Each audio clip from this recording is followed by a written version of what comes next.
Did you ever envision, go back to when you purchased the business, being at a point where you're hiring a content creator for your store? Like, is that something that ever came to mind? Not at all. I can remember arguing with my grandparents and my father to let me run a insert. Back then, that's not what we did. That's you put an ad in the paper, you do ROP print and a little bit of radio. So many people are cutting the cord of traditional media, cable, things like that. I think that's where we're going. We have someone that does marketing here. We have multiple people that do it, but it's like, how do we stay on top and in front of these things? Because if we don't, our competitors around us are going to.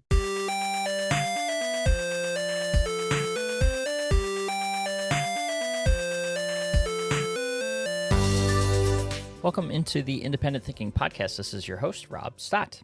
One of the, really a main reason, for Nationwide Marketing Group to exist is to, have our members and vendor partners and all that sort of stuff, but to help members thrive. That's the mission, right? That's what you hear us talk about on a regular basis, is to help members thrive on their own terms and see their businesses grow, via a whole bunch of, whether it's vendor partner programs and resources that we have in the business and financial services, digital side of things, marketing.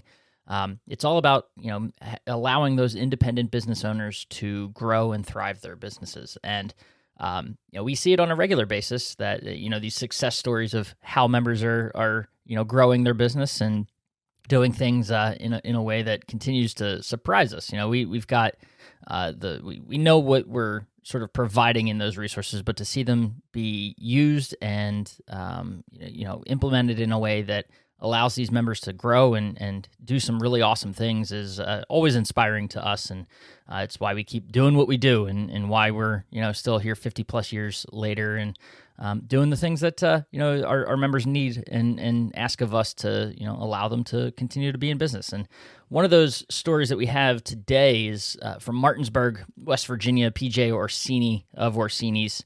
A guy that, has grown, but actually had the recognition brought to him of just how fast they're growing. Orsini's, for the second year in a row, landed on the Inc. 5,000 fastest growing business list, right in the middle, right around the 2,800 mark, I think is where they came in this year. And not only did they land on the list, they actually, moved up right around 100 spots from their previous mark. And cool to see that kind of recognition. And today we get to dive into him about why they're growing, the things that they're doing, in their business that have allowed them to not only grow, but grow at a faster rate than they have, over the last couple of years. And what they're doing with that honor, because it is a really cool honor. And seeing how they're able to turn it and have it be something that not only matters in their community, but within their team and at their store is just something that's awesome to see and learn about. So let's dive into it. It's a really cool story. Always great time talking to the Orsini team and specifically PJ. And that's what we're doing today. So this is PJ Orsini here on the Independent Thinking Podcast.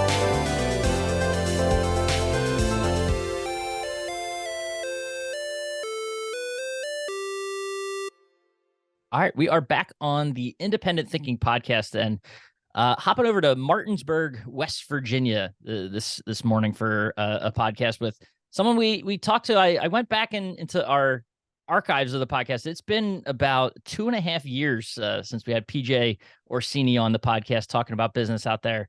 And it was a very different world, PJ, the last time you were on this podcast. The title of that was how Orsini's was staying afloat during the coronavirus crisis. Little did we know that was like 6 weeks into the thing, and here we are 2.5 years later. It's still part of our conversation, and but nice to have you on and be able to dive into some pretty cool stuff today. Definitely appreciate you having me back on. It's been a while and it's a whole new world. It's very different, but well, let's start. It has been 2.5 years, so we'll start with what's business like today. How is everything going, and what's going well for you guys out there? Well, it's crazy busy. It's hard to believe that 2.5 years ago we were talking about what could come of the business, what could come of our economy, where people were going to go, the change in shopping habits of people, and how much stuff has come, how much is gone, how much is here to stay. It's pretty wild. We're fortunate. We've been very busy. We had a lot happen when we last spoke. We moved from our 2,400 square foot location to the 18,000 square foot facility. We opened that location in November of 19. We moved in, and then the world ended February, March of 20. Yeah, like 4 months later. So we've never really been able to create a baseline of what our processes here should be, because it was run and gun, all gas, no brake when it came to the whole COVID situation, the inventory issues. But all in all, it's kind of shaken itself out good. It's hard to believe that coming out of all that, we're doing very well. We're still growing. We're adding to the team. We're adding more teams. Everything's been very good so far. We're fortunate.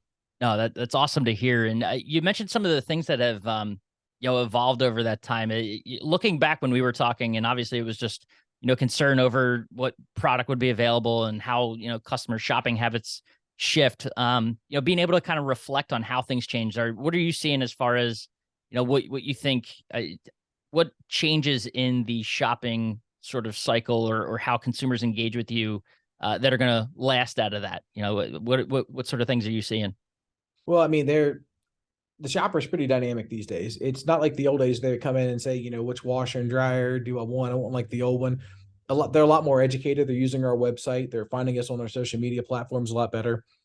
We've really dug into the digital marketing through AdRocket. Our girl in there, Emily, does a really good job of, we meet regularly. We dig down into the things deeper where they're going to be. And I know when all this began, a lot of peers in our group backed off their marketing, and we doubled down and continue to push to make sure everyone knew. It was good decision, I think. We'll quantify it in another year because who knows what next year is going to be. But a lot of things have changed. We're not doing the door drop-offs anymore. We're not leaving appliances in a garage. We're back to business. I mean, keep in mind, I'm in West Virginia. We're the last state to test positive because no one just got tested. No one really believed in it here. Right. So we are a suburb of DC, so it's a little different area, a little different client than, let's say, like Charleston, West Virginia, the southern coal part of the country, part of the state. I'm sorry, but the showroom is big. A lot of things that came out of it. We have a regular, and this will sound simple, but a regular cleaning process here. My staff out front all has something to do every day. It was people come in and they, your store looks clean, it smells clean. That all came out of COVID. We kept the store clean, but now it's a daily process. We still have we, like everyone, hand sanitizers everywhere. My trucks all carry gloves. They all carry masks. They all carry anything they need with them in case that customer, as we're a guest in their home, wants something done, we can accommodate them. Right. It's, there's good and bad that came out of it, but it seems we're back to the current version of the new norm.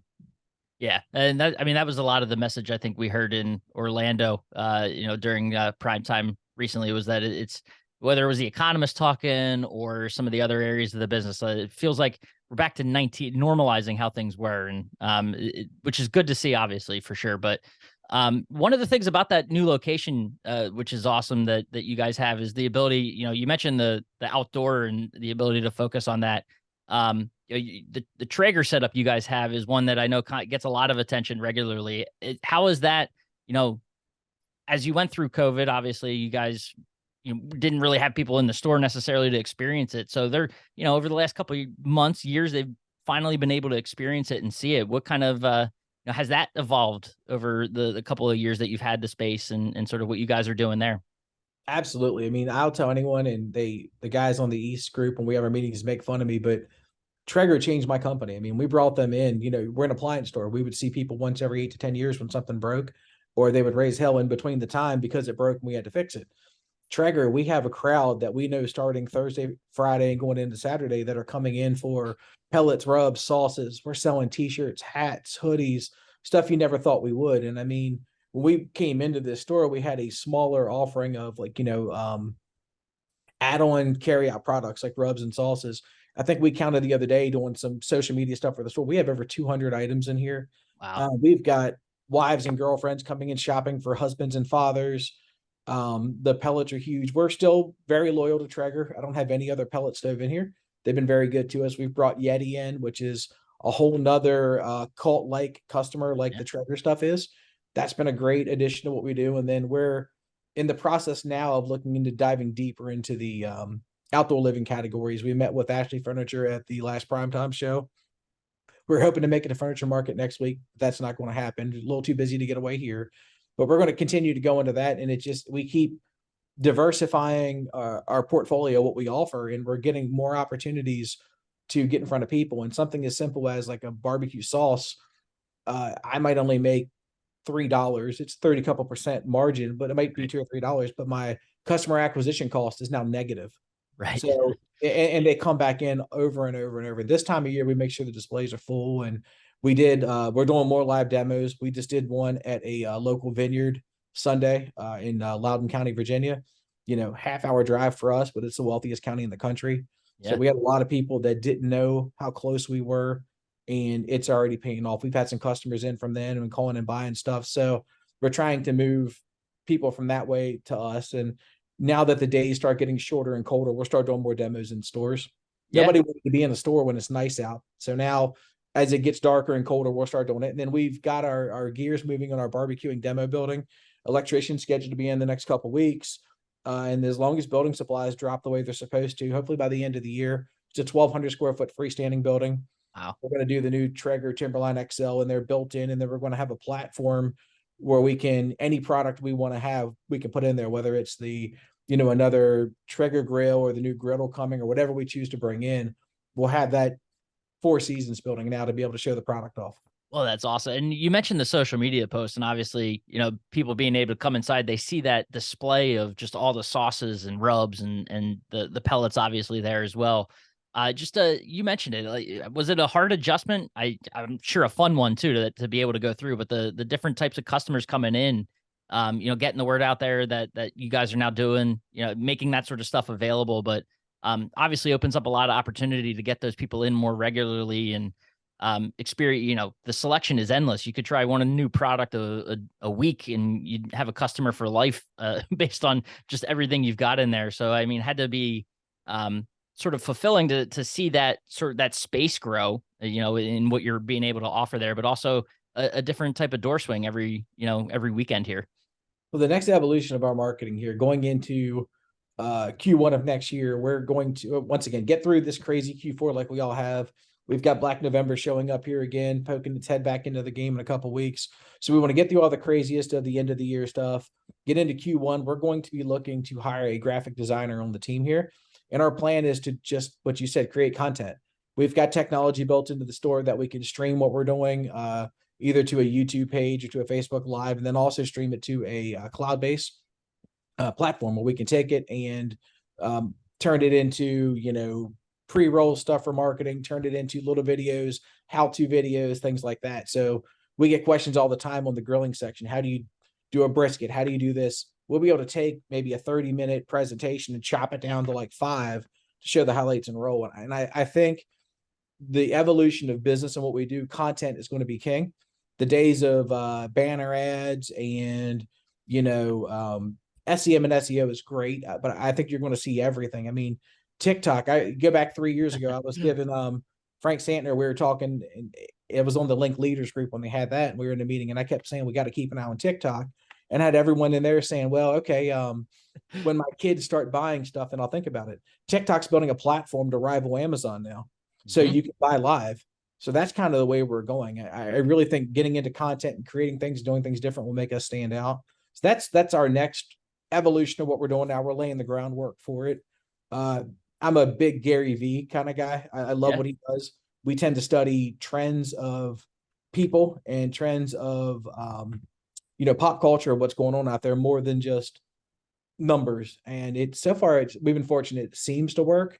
But we'll see how this experiment goes next. I remember, thinking back, you took over the business in 2015, right? So that's when. Yeah, I purchased a business in 2016. Yep. Now thinking back to then and kind of what you're doing now on a day to day, obviously a lot has changed. Did you ever envision the type like go back to when you purchased the business being at a point where you're hiring a content creator for your store? No. Like, is that something that ever came to mind?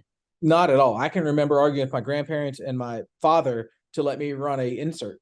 We're not spending the money on it. Then it was, let's run multiple inserts and, do like the local home shows and things like that. And, back then that's not what we did. That's you put an ad in the paper, you do ROP print and a little bit of radio. And I mean, we're an 85-15 digital versus traditional company.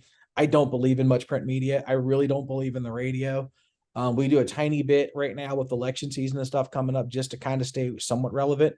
But we're cutting that back even more next year. We're going to try to get more surgical into like the streaming, the digital things. So many people are cutting the cord of traditional media, cable, things like that. I think that's where we're going. But no, I mean, absolutely not. Who would have thought you need that? I mean, we have we have someone that does marketing here. We have multiple people that do it, but it's like, how do we stay on top and in front of these things? See, if we don't, our competitors around us are going to.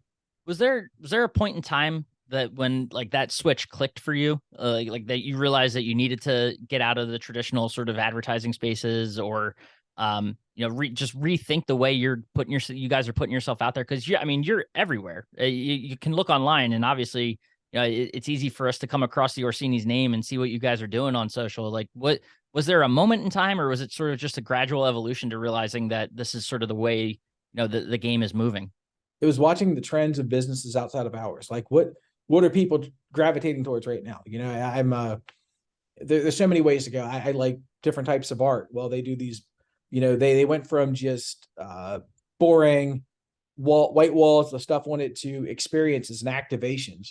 And instead of I used to go to Art Basel in Miami sometimes, and you would have your great things, like Scope would do great events where you're walking through rows and rows of great art.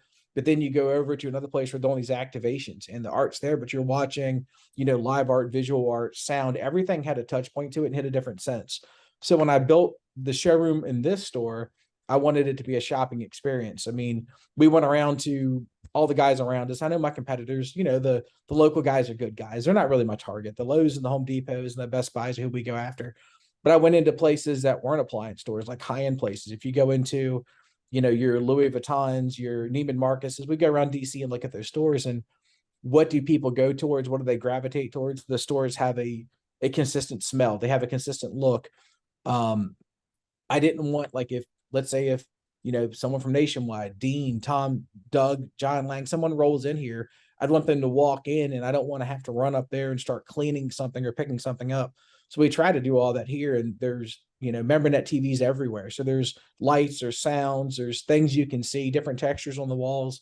We wanted it to be, when you walk in and see things, you're looking around to see what we have. We brought in a paint company about a year ago, and we just decided the other day when they announced their paint of the year, we got one wall. It's like a bubble looking wall. We're going to paint it the paint color of the year for the year, just to change things and keep it up. And this will be our 4th year next month in this location. We're going to be ripping out some cabinet displays, putting in some new counters. As trends change, we want to be in front of them, because once we got into cabinets and countertops and flooring in this location, which we never did before, we went into all the local shops around here, and they were boring. There were rows of stuff, and they were still showing the old stuff that had been on there for 10 or 15 years. I told my designer, and we told our vendor partners, we're going to rip this stuff out as trends change, and I expect you to support it. And so far, everyone's done it. Now, the flip side of that is my competitors in the cabinet space, they've stepped up their game. I mean, they're doing waterfall edges where they didn't. They're doing multi-leveled quartz, things that they never did before, which is good for the market. But it was good to see that once we started doing these things, they realized they had to step up. It means we did something right. It's cool to see too. Like, obviously we know that things that you have a website, things change, it evolves, different iterations, things like that. But even in the in-store experience, like, it's a constant change and evolution, and it's not a set it and forget it.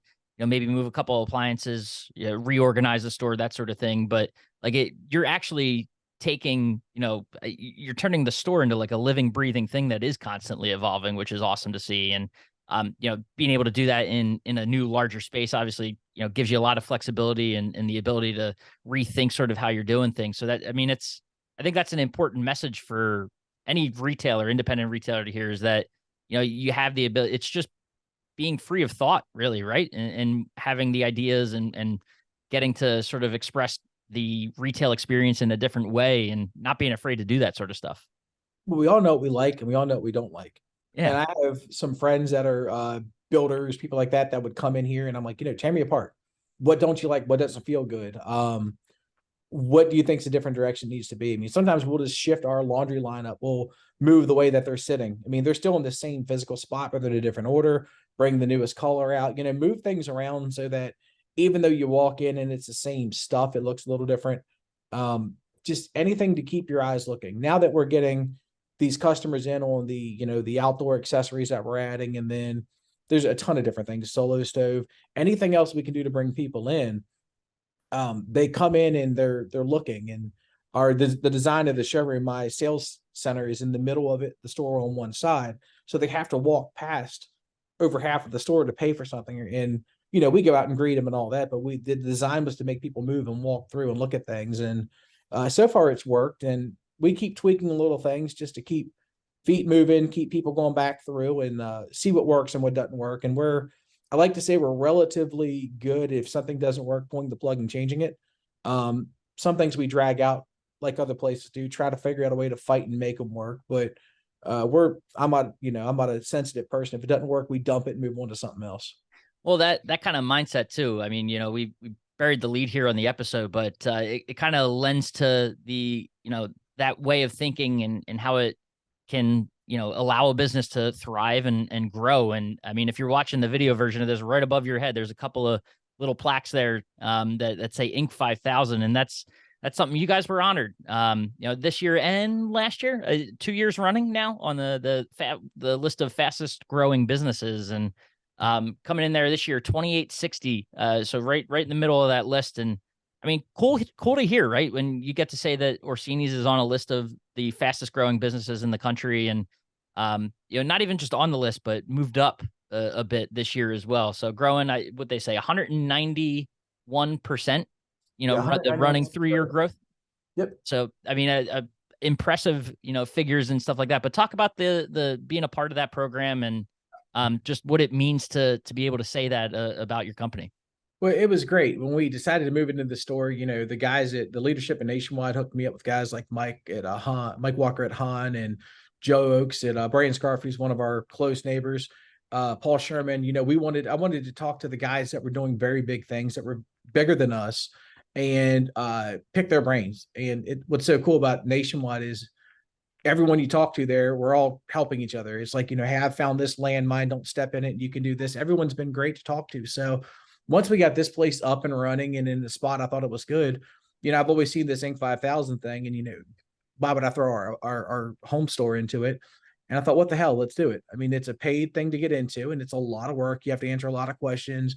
The accountant has to back up your numbers and sign off on them and all that. So you send everything in, and it's like, let's just see where we come into. And the first year we were 29-23 out of 5,000, which right in the middle of the pack. I didn't expect to even make it, let alone get there. So we thought, great, let's do it. And then this year, last year's tournament, I'm sorry, not tournament, but I guess competition, we finished at 2860. So we were a little ahead of where we were. We were the only retailer in West Virginia that got on it. We were one of 7 in the state in all categories. So pretty good. We're in a pretty competitive area. I mean, we're the Eastern Panhandle of West Virginia. So, 13 miles north, I'm in Maryland. 14 miles south, I'm in Virginia. You go about 18 miles west, I'm in Loudoun County, Virginia. And then I'm an hour and a half outside of DC. So the sprawl was working its way from DC to us. But I just want to see where we were against other people in the country and in all industries and see where we were. And the first year, just to make the list, I got excited. Then, of course, I'm extremely competitive with myself. I wanted to see how we would do this year. And we did a little better. Just making it again would have been a big achievement because the market changed and the game changed so much. Just even hitting it was good. Then last year, I think we were number 80 in the regionals. So this year's regional competition hasn't gone yet. We'll run it again, see, what happens and where it goes. But I just want to know where we're at. And then I'll take the information from this list and look at who's on it. And if there's someone I can reach out to or check out their webpage, check out their socials, what do they always say? The best artists steal, right? We want to see what they're doing well and take ideas from that and see how we can bring those into the fold of what we do.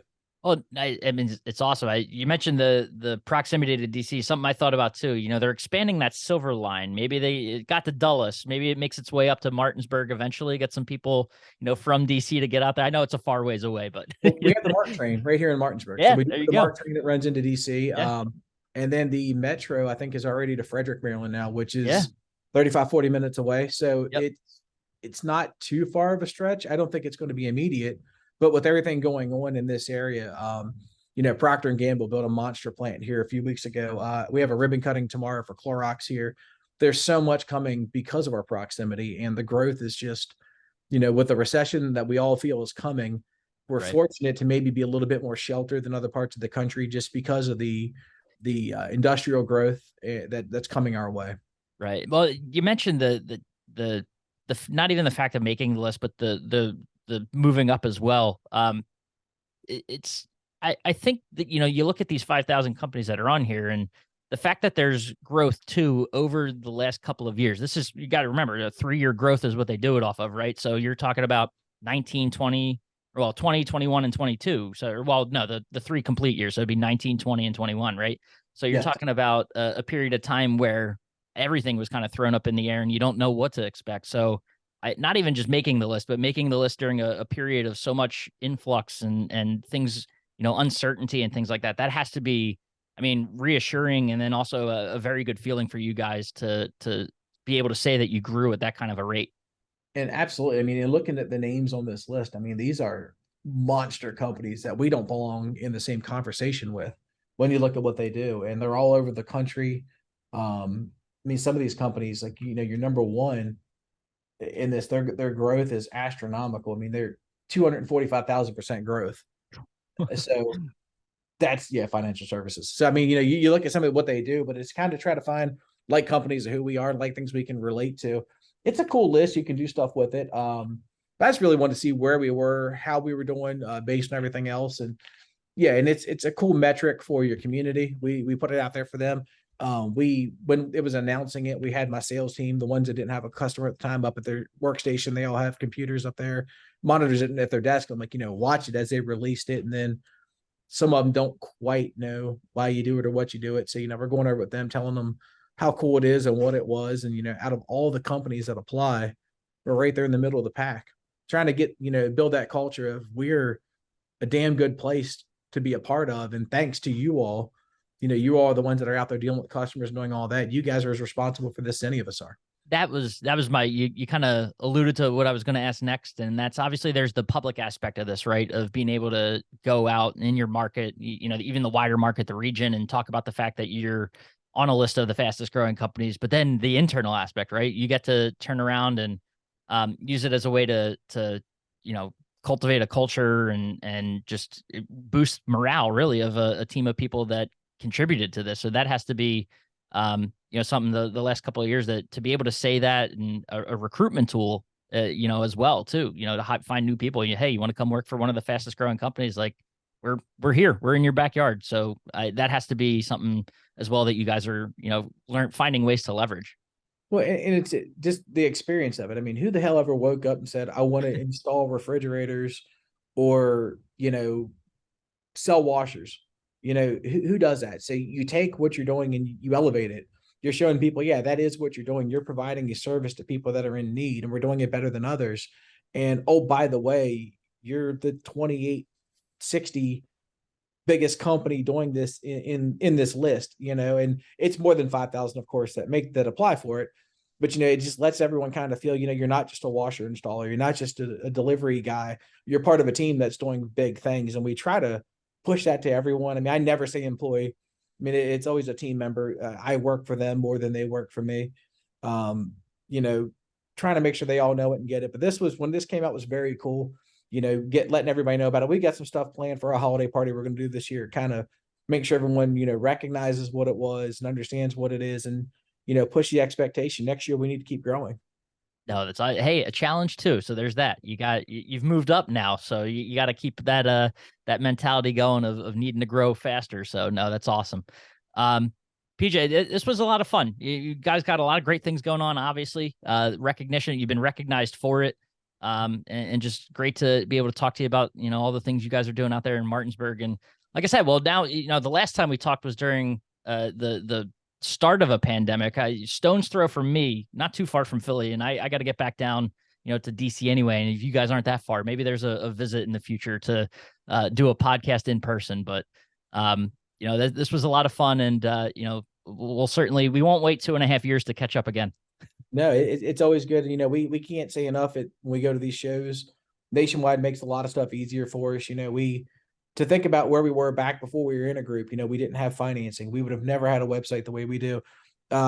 It's a great assist to have a partner that makes these things easier. When we brought in another manufacturer earlier this year, and, no one at Nationwide said, go here, but they would say, here's the numbers, look at it. When I had a question, I was pointing the direction to make a great decision. And, Dean Hanby, John Lang, Doug Reed, Derek, Tom, everyone was a phone call away when I needed it. And it was a scary damn decision to make at the time. It's been a great one for us. I wouldn't dare complain, but they gave us the tools to make the decision. No one said this is what I would do. It was more of, well, here's the data, here's what you're looking at, here's what we're seeing across the board, and it made my decision a lot easier. So it's great having that asset behind you to keep it going, and then continue to grow and evolve what we're doing. And I called Doug Reedy about probably once every other week, just bouncing crazy ideas off of him, or thinking if a thought I have is way out in left field. And even if it is, he's like, oh, it's not, he likes to bring it back down. But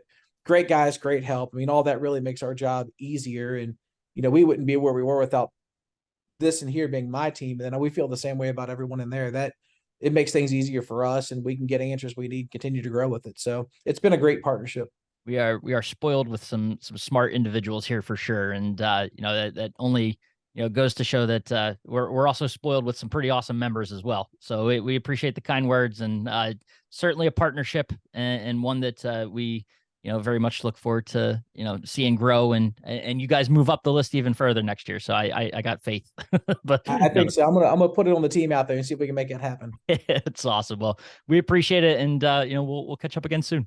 Absolutely, let's do it.